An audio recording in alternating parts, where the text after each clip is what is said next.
crescem quando elas no chão, né? Começa como uma semente e cresce até chegar a uma árvore. O que uma árvore tem? Tudo bem, o que mais? Folha. E às vezes tem? Fruta. Isso, muito bem. Porque uma árvore vive, ela cresce, ela produz essas coisas. E essa vara aqui produz alguma coisa assim? Se ela tivesse folhas, o que aconteceria com as folhas? Ia o quê? Secar e cair, né? Pronto, não cresce nada numa vara, right? Right, mas só que a história que eu vou contar hoje, algo impossível aconteceu com a vara. Aconteceu que os israelitas estavam no Egito e o que aconteceu? Tinha um templo no meio e Deus estava dentro do templo, do tabernáculo, né? E tinha os 10 mandamentos lá dentro. E o que aconteceu? Os israelitas não paravam de murmurar. Sabe o que é murmurar? Reclamar. Eles, tô cansado, tá muito quente, vamos morrer no deserto. Sempre reclamando que eles iam morrer no Egito. Bem, Deus mandou fazer alguma coisa. Gostei da florzinha, olha, que a Tatá tem. E na história vai ter uma flor. E o que aconteceu foi que eles estavam reclamando e chorando. E aí Deus falou, ok, eu quero um líder de cada tribo. 12 líderes, quero seus cajados e que levem até o templo. Levaram até o tabernáculo e colocaram do lado da arca. Foi o que Deus mandou. Moisés foi lá e colocou a vara. E depois tinha 12. Vocês sabem contar até 12? 1, 2, 7, 8, 9, 10, 12. 11, 12. Pronto. 12 desse aqui, ó. Tava lá. Depois, quando Moisés colocou do lado da arca. Quando Moisés voltou...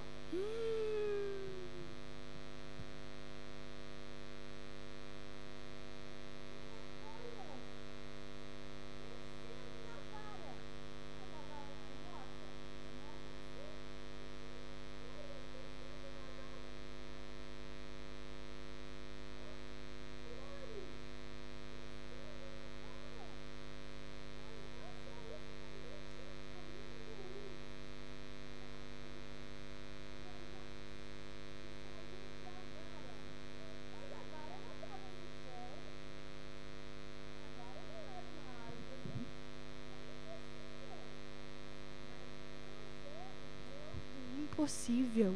E ele mostrou para os israelitas que ele consegue fazer coisas impossíveis, que ele é poderoso e que ele estava cuidando deles. Então não era para ficar reclamando. Eles não iam morrer porque Deus estava cuidando deles. Então se Deus pode fazer crescer amendoins e uma flor e folhas de uma vara morta, de um pedaço de pau, então Deus pode fazer qualquer coisa para nós, né? Deus é o Deus do impossível. Vamos agradecer a Deus que Ele sempre cuida de nós.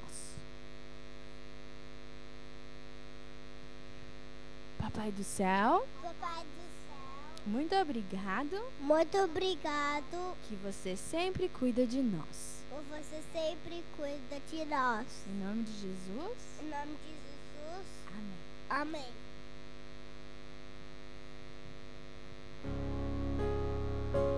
Deixai vir a mim os pequeninos. Vinde a Jesus, vinde a Jesus. Deixai vir a mim os pequeninos. Os pequenos é o reino dos céus. Vinde a Jesus. quando somos pequenos, a coisa mais triste que eu achava, eu não sei com vocês, é quando eu tinha um brinquedo de alguém e a mãe falava assim: devolve o brinquedo dele. Eu não queria devolver aquele brinquedo, eu queria ficar com o brinquedo. Devolve. A mãe dele deixou dar para você? Mas ele me deu. Não, devolve. E era duro devolver. Crescemos. E hoje nós temos o privilégio de devolver neste momento aquilo que Deus nos deu, que não nos pertence. E Ele, em retribuição, nos dará dobrado. Vamos provar a Deus. Provar e ver se o Senhor é bom. Nós não vamos apenas mostrar a nossa gratidão a Deus. Neste momento convidamos aos nossos diáconos para recolher os dízimos e as ofertas. As pessoas que nos visitam, obrigado pela sua presença. Sinta-se à vontade.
Entre as muitas bênçãos, nós queremos agradecer a oportunidade que nos concede de abrir nossos corações e devolver as bênçãos que o Senhor nos otorgou durante a semana por intermédio dessas ofertas. Venha abençoá-la para a honra e glória do teu trabalho aqui na terra, em teu nome, pedimos. Amém.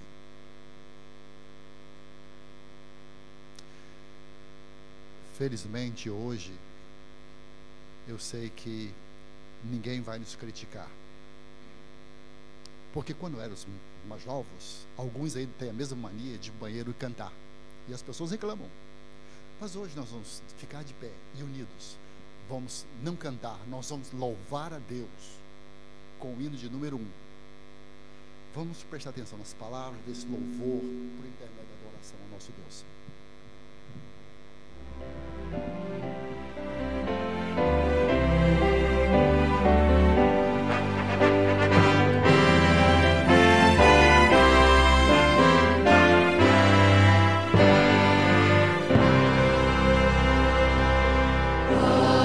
Deus chamou, vimos nós te adorar. Vós, ó nações, rendei louvor.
de joelho, continuemos a louvar ao nosso Deus através da oração.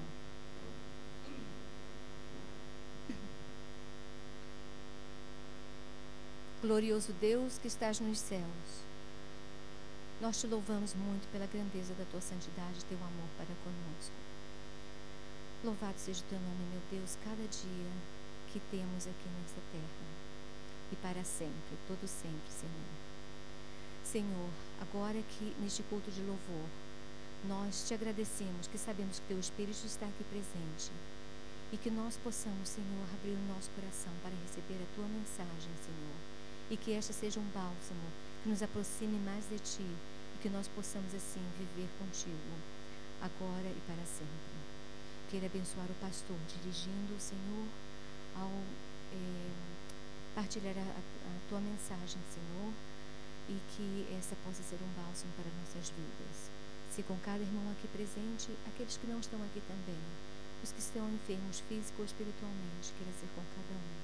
Nós te agradecemos essas bênçãos, não porque merecemos, mas pelo doce nome de Jesus, que morreu na cruz para nos salvar. Amém.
Em Lucas capítulo 15, versículo 8 a 10, a Bíblia diz: o qual a mulher que tendo 10 moedas, se perder uma moeda, não acende a candeia e varre a casa, busca com diligência até achar, e achando-a, convoca as amigas, vizinhas, dizendo: alegrai-vos comigo, porque já achei a dracma perdida. Assim vos digo que há alegria diante dos anjos de Deus por um pecador que se arrepende. Em Lucas capítulo 19, versículo 10, a Bíblia diz: porque o Filho do Homem veio buscar e salvar o que se havia perdido. And that's me. That was me. And quando eu penso nisso, I sometimes think eu não mereço, you know. But in Romans chapter 5 verse 8 it says that God demonstrates his love for us in that he died for us while we were still sinners.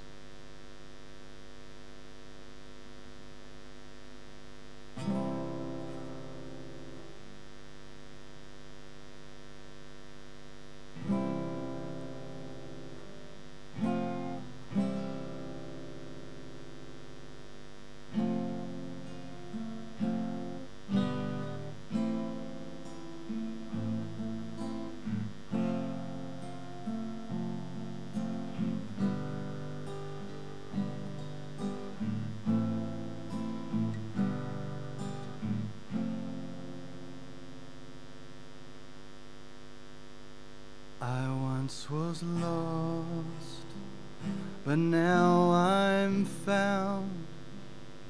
I once was lost, but now I'm found. So far away, but I'm home now. I once was lost, but now I'm found. And now my life song sings.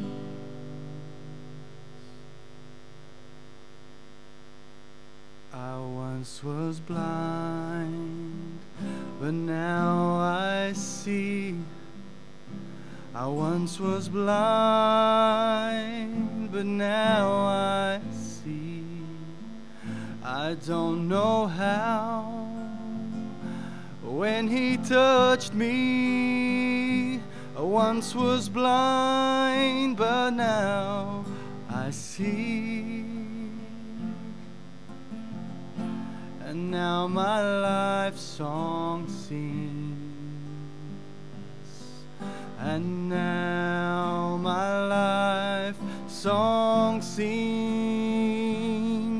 And now my life song sings.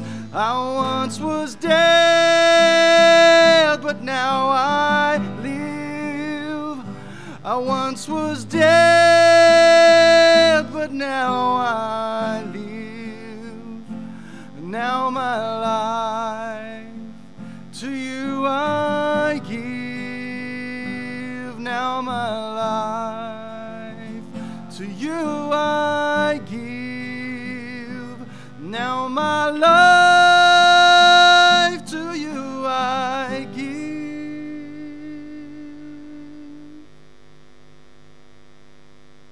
Hallelujah, hallelujah. Let my life song sing to you. Hallelujah, hallelujah. Let my life song sing to you. Hallelujah, hallelujah. Let my life song sing to you. I once was dead, but now I live. Once was dead, but now I live. And now my life to you I give. Now my life to you I give. Now my life to you I give.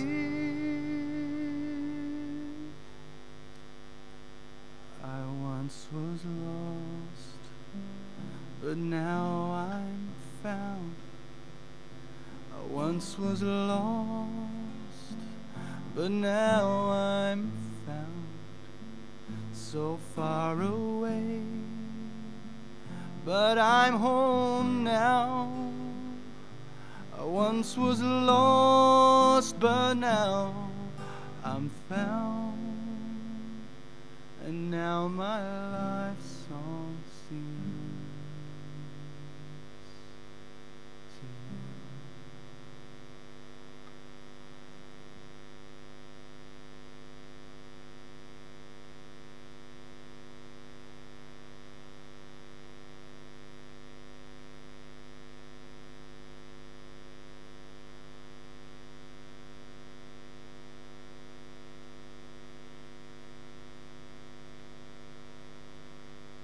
Obrigado, Evan.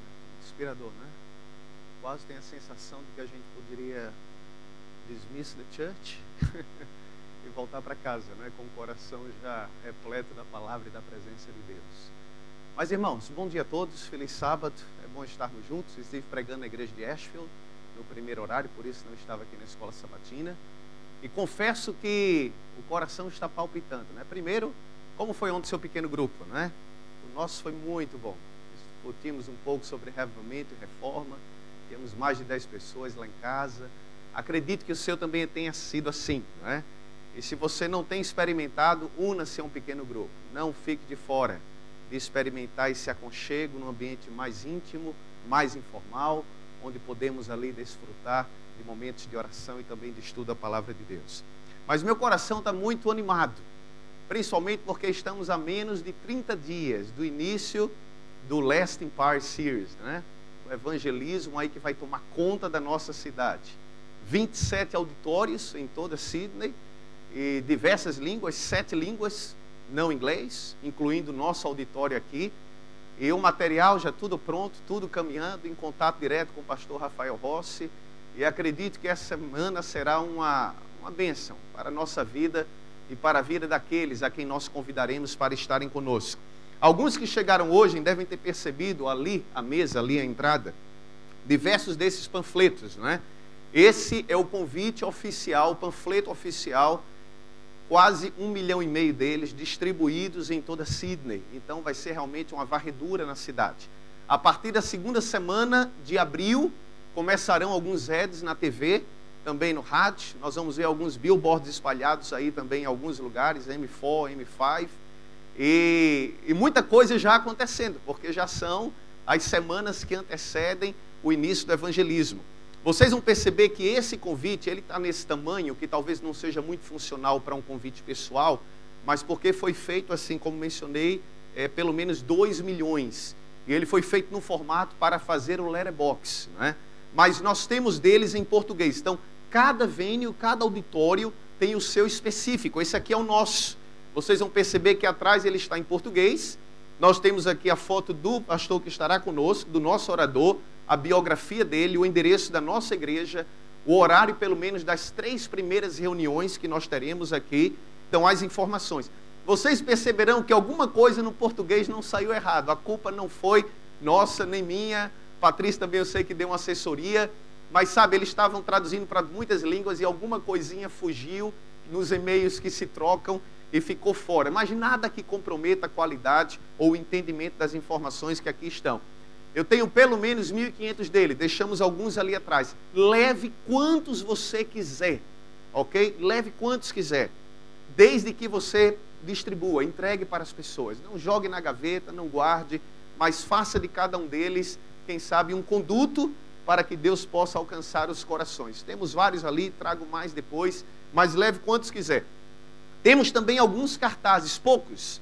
Então, se você conhece algum estabelecimento de fala portuguesa, quem sabe em Petersham, algum restaurante, seja o que for, conhece o dono, né? Você pode, quem sabe, levar e você pode colocar esse cartaz. Aqui embaixo, apenas escreva o endereço da nossa igreja, ok? E quem sabe o horário da primeira reunião, dia 3 de maio, quando? Às 7h30 da noite, 7h30 p.m. Vocês vão perceber, se vocês tiverem um amigo que mora longe, aí você diz, tem um amigo, ele não vai dar para vir aqui em Ashfield, não tem problema. A pessoa entra no website, está aqui, lastingpower.com.au, e lá ela vai ter a relação dos 27 auditórios.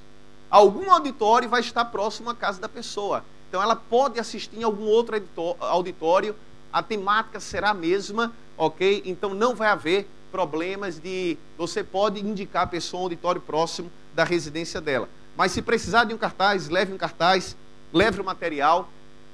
O Ministério da Mulher, a Eni, já lançou o programa, o desafio da questão dos 40 dias de jejum, não é? Então todo dia nós temos uma pessoa jejuando. Não sei quem está jejuando hoje, não é? Mas todo dia o José está jejuando hoje, você e a Vivi. Então o casal, todo dia temos algum. Você certamente tem o seu dia. Se você quiser um dia que não se incluiu, fala com a Eni. Nós podemos ter mais de uma pessoa jejuando no mesmo dia, não há problema. Mas o último dia será justamente o início da semana, o dia 3 de maio, quando teremos então o início do programa do evangelismo. Então vamos inundar, não é? As pessoas a quem amamos, as pessoas com quem nos encontramos, com esse poder de Deus, através da oração do Espírito Santo. E eu sei que Deus poderá fazer grandes coisas, irmãos, se nós dedicarmos a Ele o nosso melhor e grandes coisas também. Você crê nisso? Eu creio nisso, não é? Eu creio nisso. Eu sempre gosto, às vezes, de começar com uma pequena história, né? Alguma coisa da qual nós possamos extrair uma lição para a nossa vida. E um certo colega contou essa história que aconteceu numa igreja, onde o pastor ele queria ver como estava o nível de conhecimento bíblico em sua igreja. Ele foi então uma das classes de crianças, de menores, e perguntou a um garoto de 7 anos de idade, quem derrubou os muros de Jericó? O garoto olhou assustado para o pastor e disse, pastor, não fui eu. O pastor ficou chocado com a resposta e foi falar com a professora do garoto. E disse, você não vai acreditar no que eu acabei de ouvir. Eu perguntei ao Claudinho quem derrubou os muros de Jericó e ele disse que não foi ele. O que é que você acha dessa resposta? A professora olhou para o pastor e disse, olha pastor, eu penso bem aquele garoto. Se ele falou que não foi ele, é porque realmente não foi ele. Né? Aquela igreja estava em sérios apuros, não é? Eu não fui ao nosso departamento infantil, mas eu sei que se eu for lá a história vai ser bem diferente. Tenho certeza disso, não é? Mas leia a Bíblia, irmãos, leia a Bíblia. Não apenas para adquirir conhecimento, mas que acima de tudo esse conhecimento possa transformar a sua vida. Se a Bíblia não for trazida ao coração e à mente, se a gente não der espaço para que essa palavra se transforme em uma palavra viva, que objetivo terá ela? Mero conhecimento, quem derrubou aquilo ou não, não faz diferença. Mas o que faz diferença é você saber quem é esse Deus por trás de tudo que a Bíblia descreve. E que esse Deus possa fazer diferença em sua vida também hoje. Feche seus olhos, querido Pai, tua palavra será aberta agora. Que o teu Espírito, Senhor, se mova com inteira liberdade em nosso meio, nesse auditório, nesse tempo e em nosso coração. Vem transformar a nossa vida, impressionar a nossa mente. E que possamos sair daqui hoje na convicção, na certeza de que tivemos um encontro pessoal contigo. É a nossa oração, em nome de Jesus. É o início da última semana. E a Bíblia diz que Jesus estava partindo de Jericó em direção a Jerusalém. A sua última jornada, a jornada final. Aquela semana certamente não foi uma semana comum, porque a eternidade estava atrelada a ela. Né? De acordo com a Bíblia, por aquilo que lemos, o cenário estava pronto para o último drama, para o último ato. E é por isso que eu quero convidá-los ao longo desse mês de abril, nos 4 sábados de abril, para acompanharem comigo essa jornada final de Jesus. Nós vamos, em cada um desses 4 sábados, meditar nos últimos dias da vida de Jesus Cristo, principalmente nesses últimos 4 ou 5 dias da vida dele, porque foram os seus dias mais importantes, sem dúvida alguma. Se você, por exemplo, soubesse que você tem apenas mais 48 horas de vida, 48 horas, o que é que você faria nessas 48 horas? Eu lembro que eu assisti um filme há um tempo atrás, e uma repórter estava na rua fazendo entrevistas, e ela entrevistou um mendigo, e aquele mendigo ela entrevistou, e quando ela já estava saindo, o mendigo olhou para ela e disse, olha, você vai morrer na próxima quinta-feira. E ela ficou assustada, aquilo impressionou ela. Embora todos dissessem que aquilo não tinha valor nenhum, a sua mente foi impressionada de tal maneira com aquela palavra, com aquele veredito final, que ela mudou. Ela mudou suas prioridades, ela procurou sua família, acertou pendências, pediu perdão a pessoas que havia ofendido, ela reorganizou a sua vida. E você? O que você faria se soubesse que tem apenas 48 horas de vida? Eu tenho certeza de algumas coisas. Eu sei que você não iria se preocupar demais, talvez com a aparência, nem com o saldo em sua conta bancária. Eu sei que você não iria talvez se preocupar demais com coisas que nós reputamos às vezes tão importantes em nosso dia a dia. Mas certamente você iria tentar viver da maneira mais sábia possível essas últimas horas de existência sobre a terra. Quem sabe desfrutando das coisas simples da vida, não das coisas elaboradas, das coisas simples. Quem sabe guardando as últimas palavras, os últimos conselhos, as pessoas que você ama, os últimos dias da vida de uma pessoa.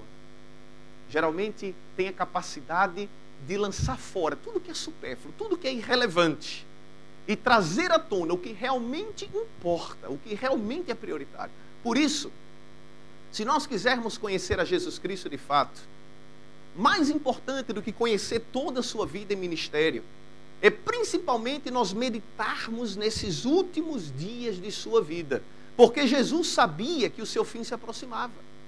A crucifixão na sexta-feira não foi um evento que pegou Jesus de surpresa. Jesus sabia que a última porção de tempo havia sido dada. Ele sabia que a sexta-feira estava ali, não é? Justamente próximo dele, ele sabia.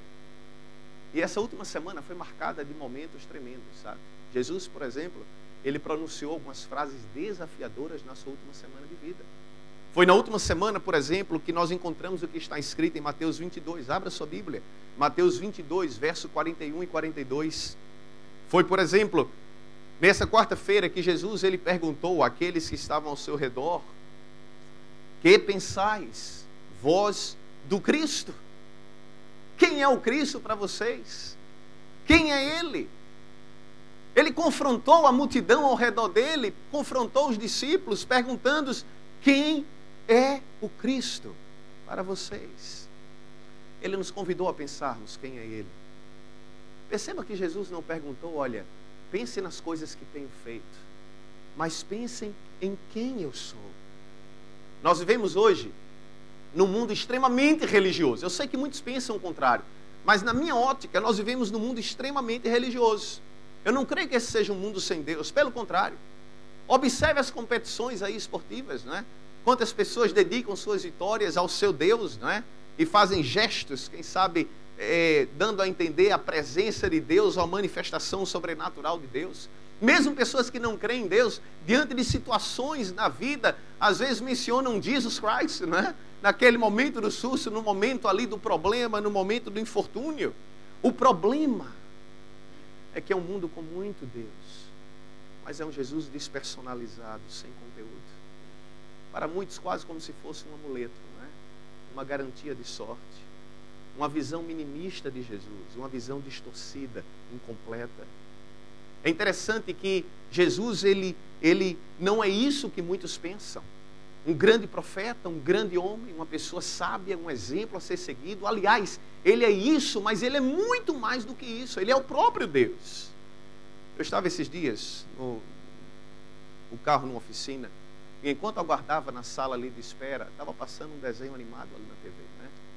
E é interessante, eu não sei quantos já perceberam, mas o ser humano, ele tem a necessidade de criar os seus próprios super-heróis. A gente tem a necessidade de acreditar que alguém, em algum lugar, será capaz de lutar contra o mal e vencer o mal.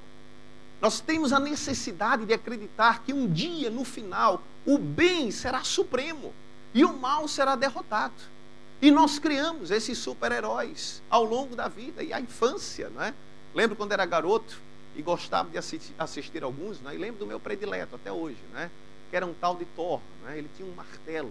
E com aquele martelo ele salvava o mundo. Bem improvável, né? Um martelo não faz muita coisa, mas a criança acredita em tudo. O interessante é que quando a gente vai à Bíblia, a gente percebe que Jesus, ele é a totalização dos nossos sonhos. Ele é. Jesus, ele traz em si todos os poderes, toda a condição para ser verdadeiramente, não criado, mas verdadeiramente o nosso Salvador. Tão incrível, que alguns acham que é too good to be true, né? E acabam não acreditando. Muitos pensam assim. Alguém que ama, sem pré-requisitos, sem limites. Alguém que é misericordioso, que perdoa, que cuida até dos mais fracos. Quantas histórias nós encontramos na Bíblia onde Jesus passava pelo caminho e encontrava alguém doente e ele estendia a mão e o curava. Quantas histórias na Bíblia onde Jesus pronunciou uma palavra e os demônios fugiram e o mar se acalmou. Alguém que é Deus, mas que também é homem, a tal ponto que ele se compadece de cada um de nós quando uma lágrima desce pelo nosso rosto. Não tenha medo de acreditar nesse Jesus, sabe? Mas perceba que Jesus perguntou o seguinte: que pensais vós?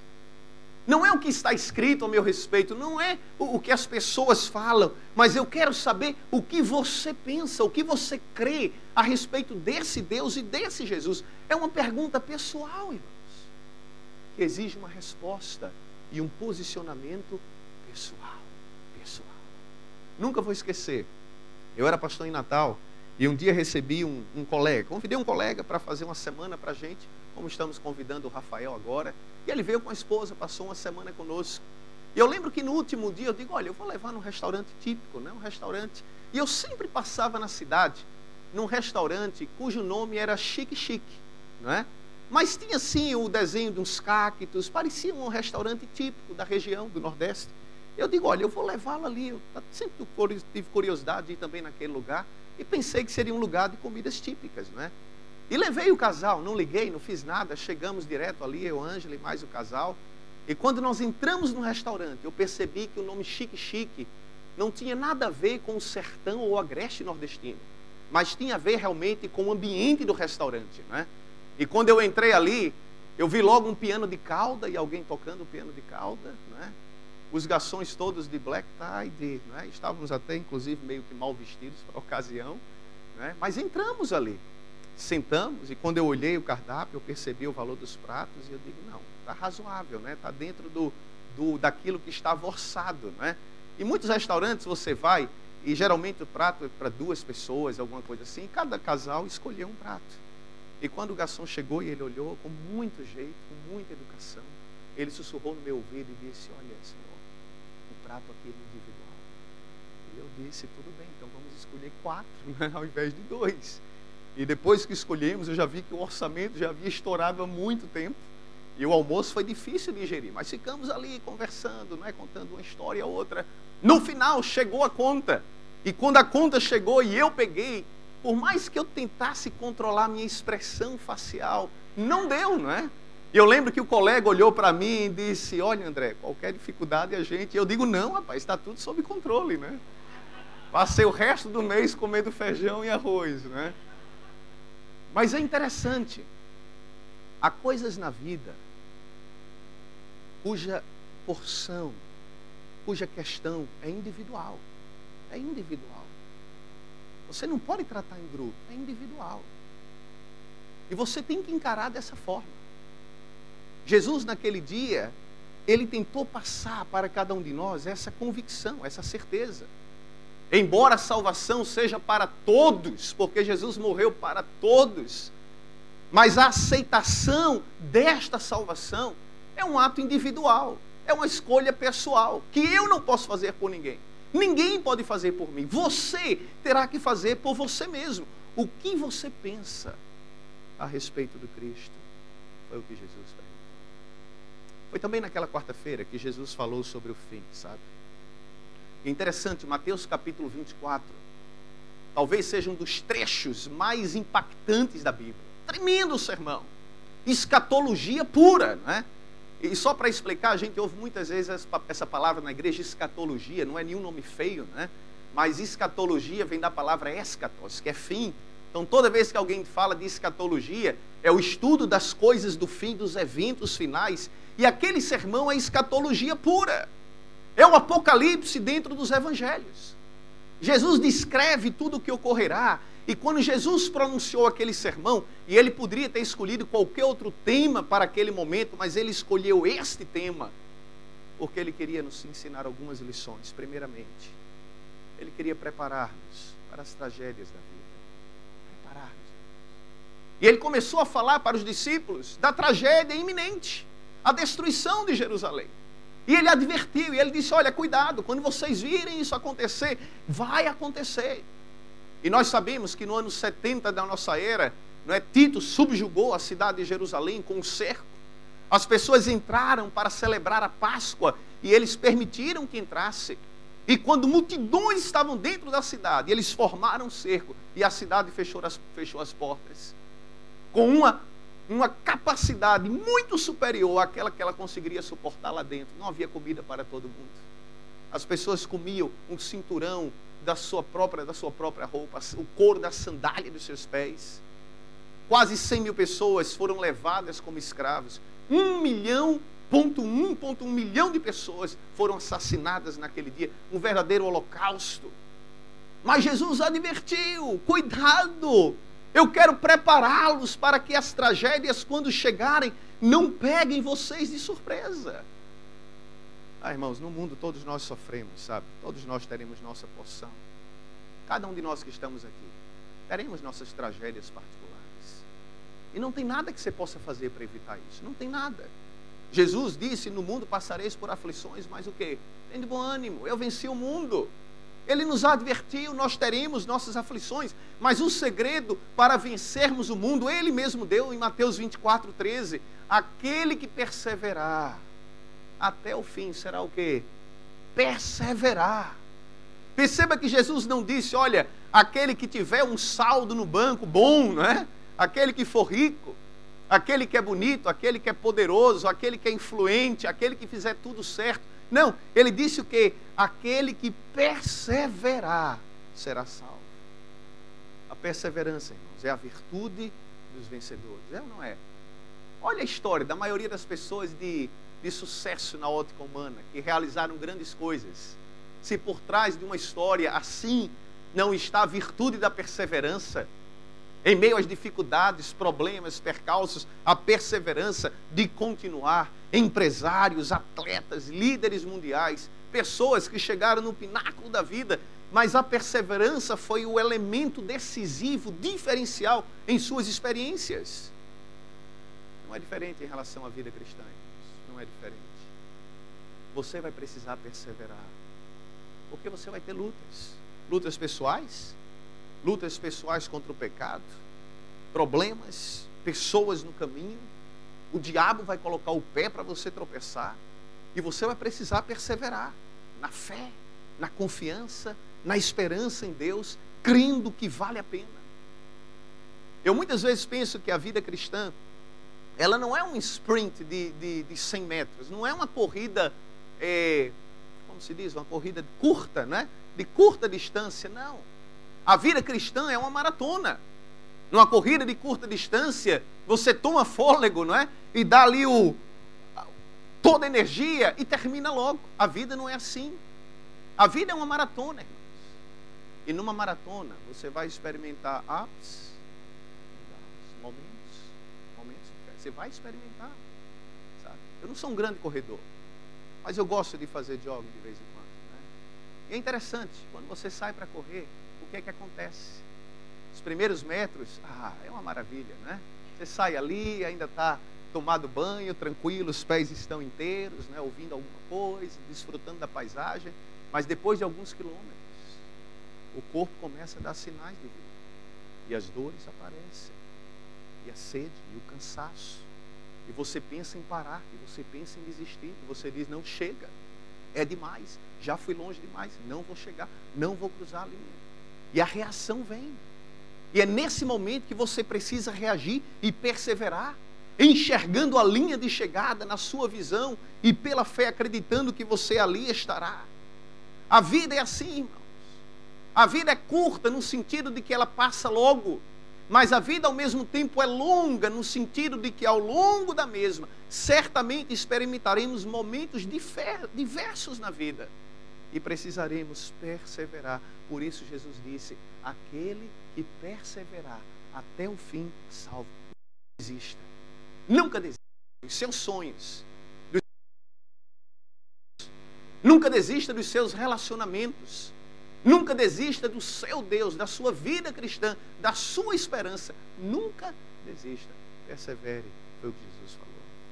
Um outro objetivo de Jesus ao pregar aquele sermão naquele dia foi prepará-los para o fim. Sabe, Jesus dedicou muito tempo nos últimos momentos de vida falando sobre o fim. Como eu já mencionei, ele poderia ter escolhido qualquer outro tema para aquele sermão de encerramento, mas ele decidiu falar sobre o seu retorno. E a mensagem dele é clara, irmãos, ele voltará. Ele olhou para os discípulos e estava dizendo, eu voltarei, não tenham dúvidas. Eu não sei o que você aqui hoje olha quando você vê ao redor, mas o que eu vejo é um cenário pronto para um Deus que já caminha em direção a este mundo para nos levar de volta para o nosso lar. Como diz a Bíblia, esse mundo já cambaleia como um bêbado, irmãos. E se já houve uma geração que poderia viver na expectativa da vinda de Jesus, do seu regresso iminente, eu tenho convicção, irmãos, de que é esta geração. E a mensagem de Jesus é clara. Você deve estar preparado para este dia.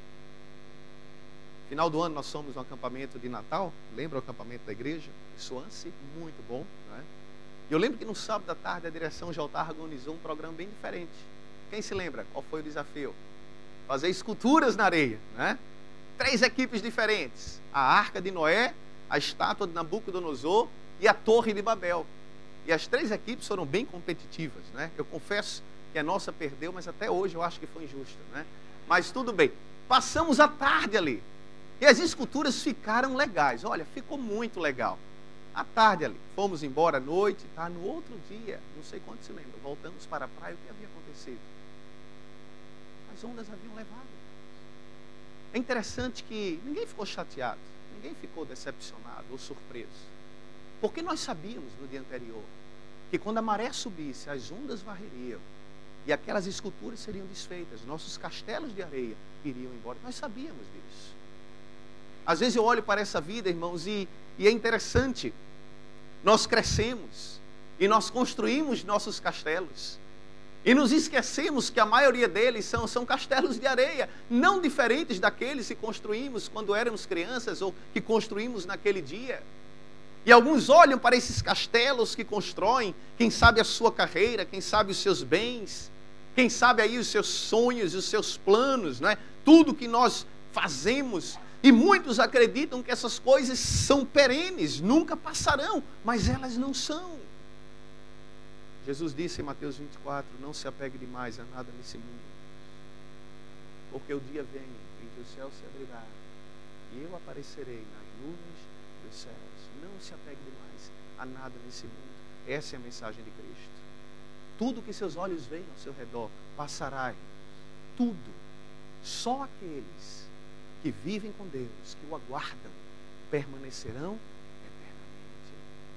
Um rapaz viajou para o outro lado do mundo para consultar um sábio. Subiu a montanha, chegou lá diante do sábio e ficou surpreso. Porque quando chegou lá ele percebeu que o sábio não tinha nada. Vivia num cubículo, sem móveis, sem nada. E o rapaz perguntou, como é que você vive aqui? Você não tem nada. Eu não vejo um móvel, não vejo um carro na garagem, não vejo uma big flat screen TV, não vejo nada, você não tem nada. E o sábio perguntou para ele, disse, e você também? Eu só vejo você com uma mochilinha nas costas. Onde está a sua casa, seu carro e as coisas? E ele disse, não, mas eu estou só de passagem. E o sábio disse, olha, eu também estou só de passagem. Essa não é a minha casa permanente. Esse aqui é o meu lugar temporário de morada. Irmãos, não trate esse mundo como se isso aqui fosse sua casa permanente. Não é. Esse é um lugar temporário de sua morada. Essa não é a sua casa. Tudo passará. E de acordo com Jesus, somente o seu reino permanecerá para sempre. Mateus capítulo 24 e 25 é tremendo. Jesus guardou para os últimos dias de sua vida essas mensagens mais impactantes, mais importantes, para que não ficassem esquecidas. É interessante que foi também nesses últimos dias que Jesus proferiu aquelas 3 parábolas relacionadas ao fim. Cada uma delas com uma lição tremenda, irmãos. A parábola do servo bom e do servo mau.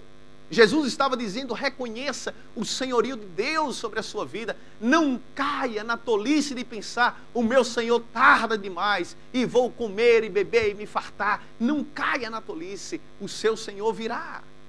Ele proferiu também a parábola das 10 virgens, e vocês lembram dessa parábola? A lição principal dela é, esteja alerta, esteja atento. Não adie as decisões de hoje para o amanhã. Não deixe as coisas para a última hora. É uma tendência nossa. Não incorra nesse erro na vida espiritual.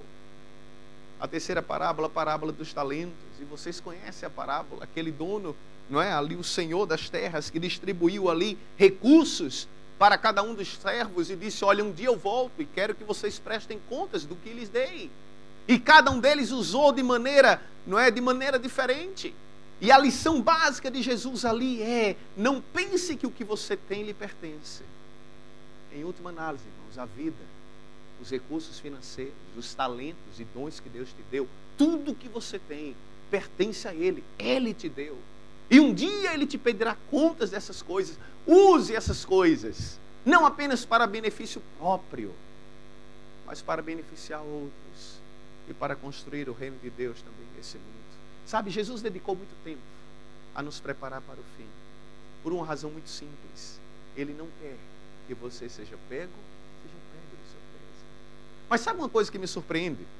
É o que está em Mateus 25, 40. Leia comigo, Mateus 25, 40. Porque quando Jesus fala do fim, e ele fala daquela prestação de contas no último dia, Jesus mostra em Mateus 25, 40, que o critério que Deus usará naquele último dia será possivelmente um critério bem diferente daquele que nós acreditamos que Ele usará para avaliar a qualidade da nossa vida espiritual. E responder-lhes-á o rei, em verdade vos digo, que sempre que o fizestes a um destes meus irmãos, mesmo dos mais pequeninos, a mim o fizestes. Lembram o diálogo? Senhor, quando é que nós te vimos nu e te vestimos? Quando é que te vimos com sede e demos água? Quando estivestes preso e fomos visitar-te? Quando, com fome, te demos de comer? E Jesus disse, olha, sempre que vocês fizeram a algum dos pequeninos, a mim, na verdade, o quê? Vocês o fizeram. E esse será o critério que ele utilizará para avaliar a qualidade da nossa vida espiritual. Não os grandes atos da vida, irmão. Não. São importantes, são bonitos. Mas Deus levará em consideração os pequenos atos da vida, os detalhes da vida, porque são os detalhes que demonstram quem realmente nós somos. Não são as grandes coisas, mas são os pequenos atos que passam desapercebidos no dia a dia. Deus está preocupado, irmãos, não só com aquilo que você crê, mas com aquilo que você é e com aquilo que você faz. Doutrina é importante? Demais. Profecia, sábado, mensagem de saúde, tantas outras coisas, fundamental. Mas naquele último dia, a Bíblia nos diz que Jesus fará perguntas práticas e diretas. Quando você fez isso? Você fez aquilo? Você deu de comer? Você deu de beber? Você lembrou-se daquela pessoa? Você tratou de carinho? Amai-nos, amar. E sabe, sempre que eu penso em amor, é interessante, porque todos nós amamos, né? Todos nós amamos. A questão é quem a gente ama, né?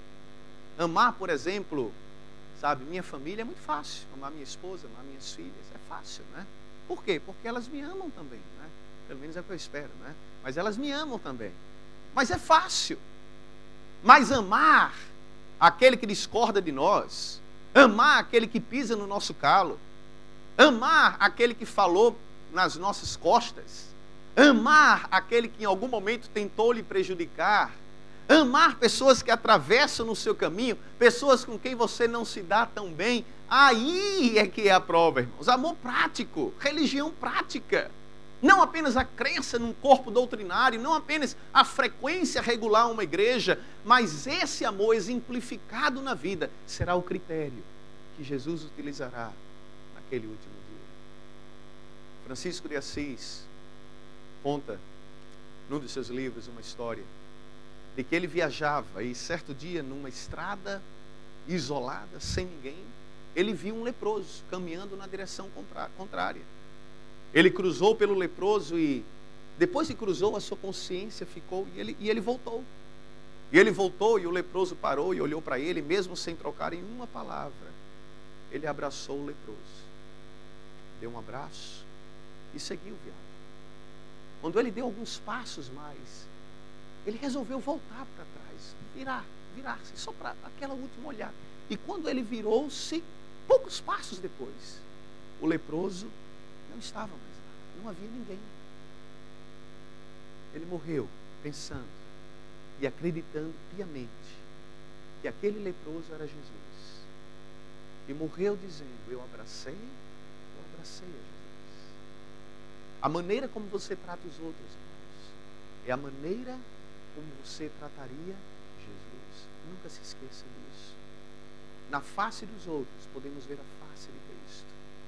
E mais importante que qualquer outra coisa, Jesus perguntará a respeito de como você tratou as outras pessoas. Aquela quarta-feira terminava. A última porção de tempo já estava se escoando, né? Jesus sabia que a sexta-feira se aproximava.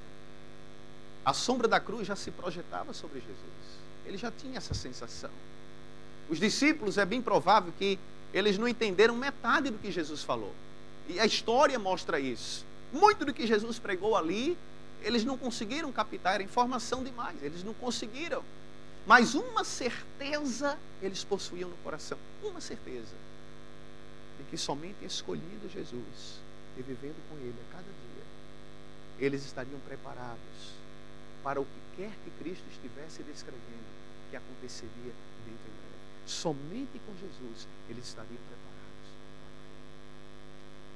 A minha pergunta nessa manhã, e você? Você já escolheu viver ao lado de Cristo a cada dia, preparando-se para esse encontro com Ele? Feche os seus olhos, vamos orar. Querido Pai, Obrigado, Senhor. Obrigado porque encontramos na Bíblia não apenas ensinamentos, mas de forma específica encontramos a descrição pormenorizada desses últimos momentos da vida de Jesus.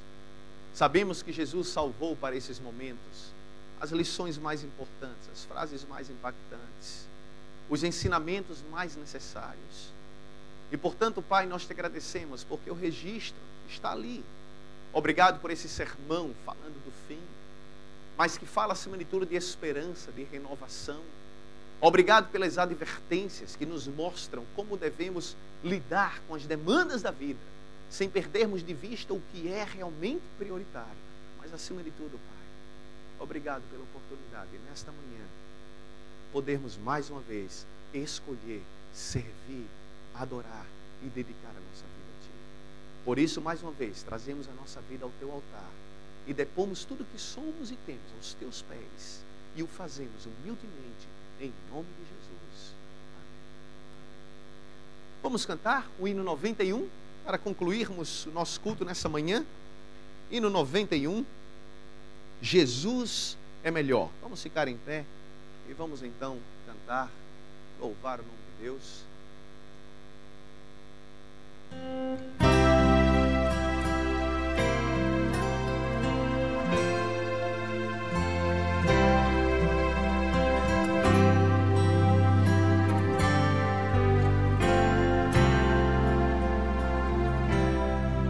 Jesus é melhor sim que ouro e bens.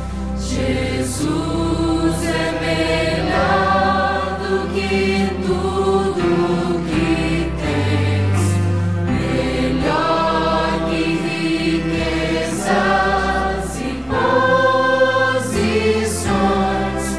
melhor muito mais do que milhões.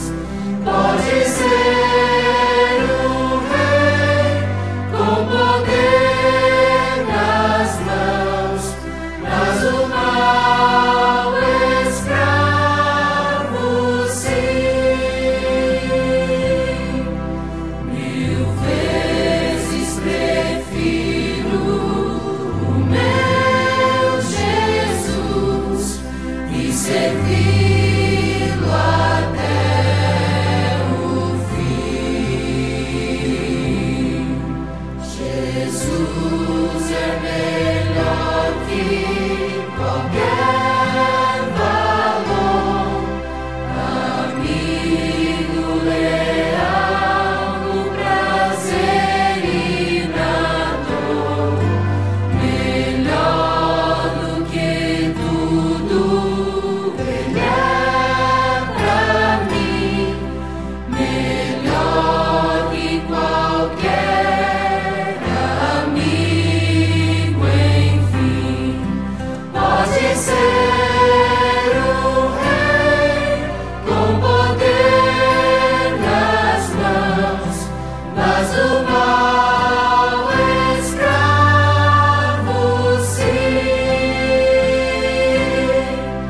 1000 vezes prefiro o meu Jesus e servi-lo até o fim.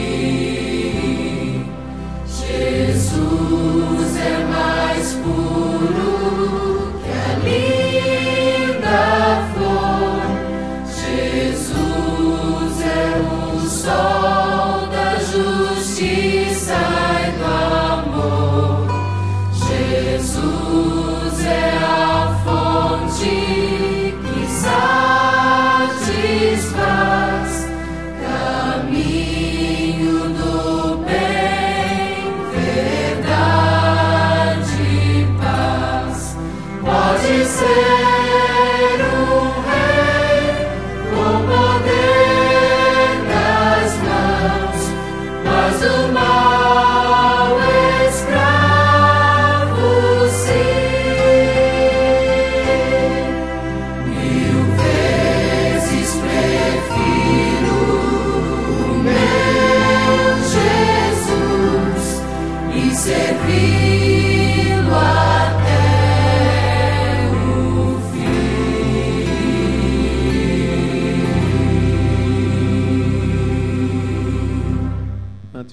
encerramento. Convidamos a todos para que permaneçam, né, para o nosso almoço.